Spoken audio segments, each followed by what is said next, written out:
Good evening friends. आज हम पढ़ेंगे राइट टू फ्रीडम। इससे पहले की वीडियो में आर्टिकल 19 के बारे में हमने पढ़ा। आज हम पढ़े आर्टिकल 20 के बारे में। आर्टिकल 20 है अपराधों के लिए दोष सिद्ध करने के लिए होता है। जैसे इसमें ये दिया बोला जाता है, जैसे पहले no ex post facto. No ex post facto means होता है कि अगर जैसे किसी को सजा मिली है, सपोज किसी ने किसी की पिक पॉकेटिंग है, मतलब किसी की जेब काट ली है, तो उसको अब जो कानून है उसको उसी के लिए सजा मिलेगी। अगर उसको 2 साल बाद सजा मिल रही है तो उसको आज के कानून के हिसाब से सजा मिलेगी, ना कि 2 साल बाद जो कानून रहेगा। अगर जो सजा का प्रावधान अभी है तो उस जिस टाइम जो कमेंट किया जाता है अपराध, तो उसको उसी टाइम के लिए सजा मिलती है। नेक्स्ट ये है नो डबल जियोपार्डी। इसका मीनिंग होता है कि अगर किसी ने एक बार किसी को सजा मिल चुकी है तो उसको दोबारा उसको सेम अपराध के लिए सेम सजा नहीं मिलती। नेक्स्ट है no self incrimination. Self incrimination का मीनिंग होता है खुद को खुद की ली गवाही देना के लिए उसको बाध्य नहीं किया जा सकता। जैसे कई बार क्या है, नार्को टेस्ट जो किया जाता है सरकार, इसलिए नार्को टेस्ट को भी लगभग बैन हो गया हुआ है। नार्को टेस्ट में सोडियम पेंटाथेनोल का इंजेक्शन दिया जाता है ताकि जो आदमी जो झूठ बोल रहा है उसकी सच सामने आ जाए, इसलिए नार्को टेस्ट होता है। तो आदमी को खुद की गवाही के विरुद्ध खुद के लिए गवाही नहीं दे सकता, आदमी उसको बाध्य नहीं कर सकते। और नेक्स्ट है protection of life and personal liberty. ये आर्टिकल 21 हिंदी में जैसे प्राण और दैहिक स्वतंत्रता का संरक्षण। और आर्टिकल 20 और जो आर्टिकल 21 है ना, इसको जो इमरजेंसी जब लगाई जाती है उस टाइम भी इनको मतलब समाप्त नहीं किया जा सकता, उस टाइम भी लागू रहते हैं। तो ये इसमें क्या है, आर्टिकल 21 में क्या है, अगर कोई आदमी को उसकी जो पर्सनल लिबर्टी है ना उससे उसको दूर नहीं किया जा सकता, उसकी जो स्वतंत्रता है जिसके लिए उसको अलग नहीं किया जा सकता।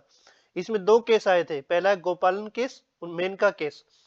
गोपालन केस में क्या बोला गया था कि उसमें 2 चीज बोले गए, एक procedure of law establishment law और एक due process of law.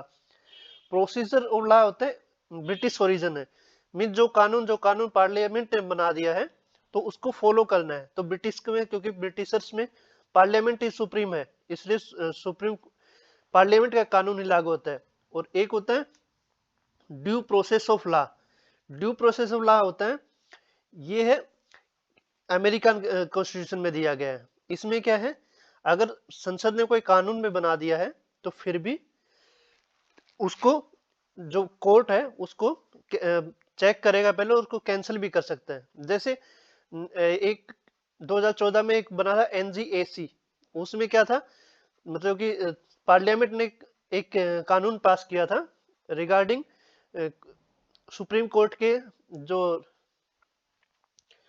CGI होते हैं उसको, या सुप्रीम कोर्ट जो जजेज होते हैं उनको सिलेक्शन के लिए, उनको बनाने के लिए जो कानून बना था तो एनजीएसी, लेकिन कोर्ट ने उसको चेक किया तो बाद में उस कानून को रद्द कर दिया गया।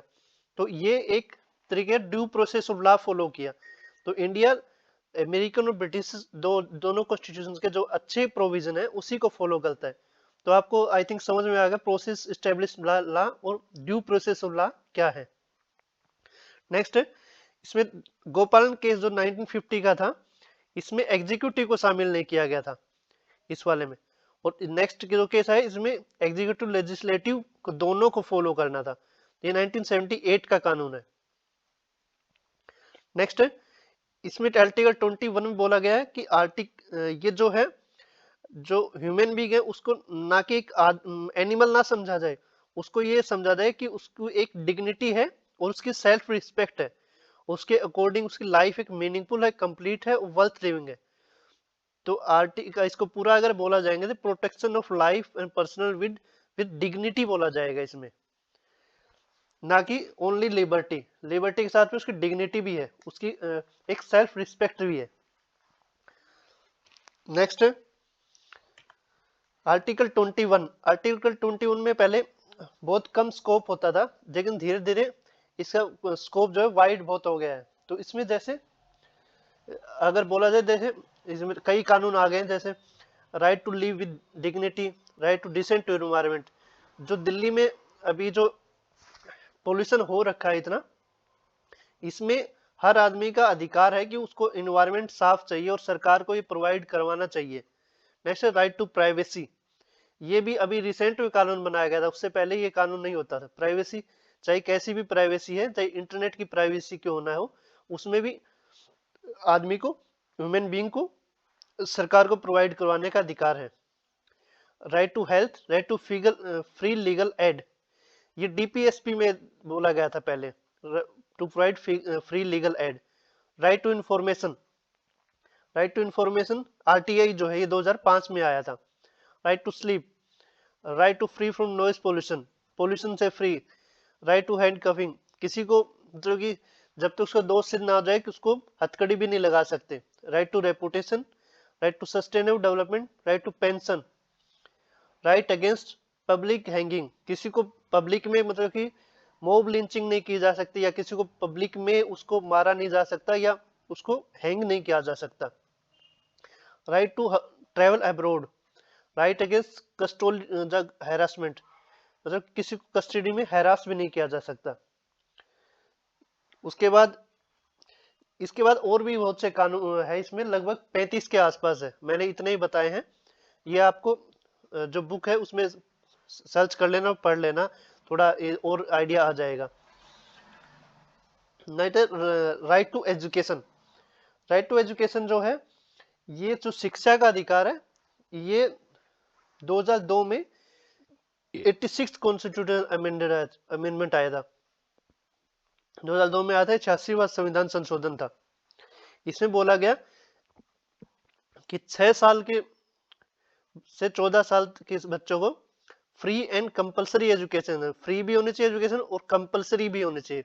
इस मतलब कि भारत की सरकार को बोला गया है ऐसा, लेकिन इसमें एलिमेंट्री एजुकेशन का प्रावधान है, ना कि प्रोफेशनल एजुकेशन का प्रावधान है। और ये आर्टिकल 45 के DPSP directive principle of state policy में दिया गया था कि राइट टू एजुकेशन का, इसको बाद में अभी राइट टू एजुकेशन में शामिल किया गया ये 2002 में। ये 221 ए का मीन्स, ए का मीन्स होता है कि कुछ अमेंडमेंट करे, जब कुछ ऐड कर दिया जाता है उसको एक ऐसे करके ऐड लिखा जाता है। तो आर्टिकल 45 में दिया गया था। और ऐसे ही आर्टिकल 51 ए जो हमारी ड्यूटीज है, उसमें भी बोला गया है कि जो उसके माता पिता रहेंगे बच्चे के, या जो वार्ड्स के जो पेरेंट्स रहेंगे, उसमें बच्चों को शिक्षा देना ही अनिवार्य है। और इसमें ये है, जो ये एक्ट कब बना, ये 2009 में बना, right of children to free and compulsory education act RT 2009 में बनाया गया ये।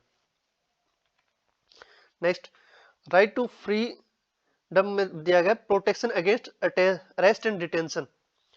इसमें बोला गया है कि अगर जैसे कोई आदमी डिटेन कर लिया जाता है या कोई अरेस्ट कर लिया जाता है, तो उसमें उस आदमी को अधिकार है, अपने अधिकारों को जानने का अधिकार है। जैसे पहला है, उसको किस ग्राउंड पे उसको अरेस्ट किया गया, पहले ये जानने का अधिकार है। उसको लीगल प्रैक्टिशनर, उसको अपने खुद के वकील करने का अधिकार है। और नेक्स्ट, 24 घंटे के अंदर उसको मैजिस्ट्रेट के सामने प्रस्तुत करना होता है, और वो भी excluding journey time. Journey time का मीनिंग है, जैसे सपोज कोई नोएडा में कोई केस कोई किसी को पकड़ा गया, अगर उसके पेशी होनी है इलाहाबाद में, ये नहीं है कि नोएडा से इलाहाबाद जब आएगा तो उसका टाइम वो इंक्लूड होगा, नहीं, वो टाइम शामिल नहीं होगा, 24 घंटे में उसको एक्सक्लूड कर दिया जाएगा, इसलिए जर्नी टाइम को एक्सक्लूड कर दिया जाता है। अगर 24 घंटे के अंदर मजिस्ट्रेट के सामने प्रस्तुत कर दिया, अगर उसमें कोई ऐसे चार्जेस नहीं है, अगर वो दोषी नहीं है, तो उसको छोड़ना पड़ेगा। एक है प्यूनिटिव डिटेंशन, एक प्रिवेंटिव डिटेंशन। प्यूनिटिव डिटेंशन होती है मतलब जब सजा मिलती है उसके बाद जब जेल में रखते हैं, उसको प्यूनिटिव बोलते हैं। और प्रिवेंटिव मतलब जब उसको सजा नहीं हो, उससे पहले ही उसको एज ए प्रिकॉशन के तौर पे उसको कुछ टाइम के लिए उसको जेल में रखा जाता है। जिसमें टाइम होता है, पहले 3 महीने के लिए रखा जाता था, बाद में कानून बनाया गया 1978 में, 44 संविधान संशोधन के बाद उसके बाद 3 महीने के बजाय 2 महीने तक उसको रख सकते हैं प्यूनिटिव डिटेंशन, प्रिवेंटिव डिटेंशन में, सेकंड वाले में प्रिवेंटिव में। लेकिन अभी भी उसको 3 महीने के लिए रखा जा रहा है। लेकिन अभी क्या है, जो प्रिवेंटिव डिटेंशन है इसमें कुछ सरकार ने कानून अपने तरफ से टाइम टू टाइम लागू किए हैं, जैसे पीडीए प्रिवेंटिव डिटेंशन एक्ट 1950 का, maintenance of Misa, maintenance internal security Misa 1971, ये काफी फेमस था बिहार के साइड में। नेक्स्ट है 1974 का conservation of foreign exchange and prevention of smuggling activities, national security act 1980, Tada terrorist disruptive activities act Tada 1985, पिट एनडीपीएसए, ये है, इसको बोला गया है prevention of illicit traffic and narcotics drugs and psychotropic substance, मतलब कि कोई ड्रग्स की स्मगलिंग के रिलेटेड है ये वाला। नेक्स्ट है पोटा, ये है प्रिवेंशन ऑफ टेररिज्म एक्ट, ये 2002 का है, इसको अमेंड कर दिया गया 2004 में, रिपील्ड हटा ही दिया गया था। देन ऊपा, ये है अनलॉफुल एक्टिविटीज प्रिवेंशन एक्ट, ये 1967 का है, और इसको अमेंड होते हुए 2004, 2008, 2012, 2019 में भी अमेंड किया गया है। तो ये सब मतलब कि इसका याद रखना है कब से कब आया था, क्योंकि एग्जाम में कई बार इसमें एक दूसरे से मिलाने के लिए आ जाते हैं, जैसे इसको कब आया था कब आया, तो इसकी ईयर और इसका नाम ऑलमोस्ट पता रहना चाहिए। तो तब तक के लिए थैंक यू। नेक्स्ट वीडियो में देखेंगे नेक्स्ट फंडामेंटल राइट कौन से हैं। Thank you.